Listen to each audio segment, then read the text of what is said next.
antara Jokowi dan Prabowo itu ada perjanjian. Ya, ketika Prabowo menjadi Menteri Pertahanan, dijanjikan akan jadi presiden, tetapi dengan tiga syarat. Tiga syarat itu minimal ya, yaitu melindungi perjanjian-perjanjian yang dibikin oleh Jokowi dengan Xi Jinping. Nah, yang sangat jelas itu adalah WUS. WUS itu janjinya adalah dana dari Cina, tetapi kemudian nyatanya kan larinya ke APBN. Kemudian dana untuk infrastruktur, itu sampai segala aset dijadikan kolateral, dijadikan agunan, aset-aset BUMN. Nah, ini juga Jokowi. Lalu ada satu lagi yang misterius ya, yaitu yang disebut hidden debt, yaitu utang yang disembunyikan. Nah, utang yang disembunyikan itu antara Jokowi dan Xi Jinping, di mana Jokowi mendapatkan dana utangan, tapi ya tentu saja yang harus bayar adalah negara RI. Itu pertama. Yang kedua, jangan Prabowo mengganggu oligarki. Nah, itu sudah saya sampaikan berulang-ulang.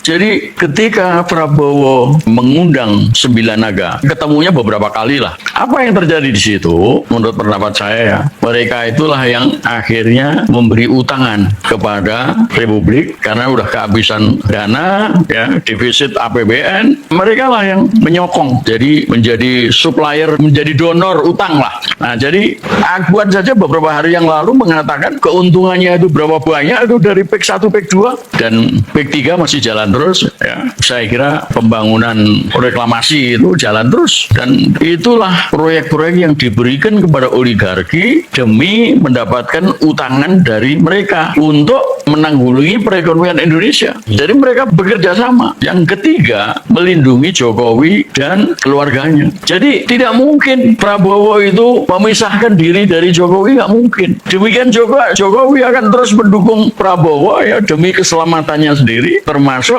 tuduhan ijazah palsu. Kalau nggak dilindungi Prabowo, itu udah terbongkar kemarin-kemarin.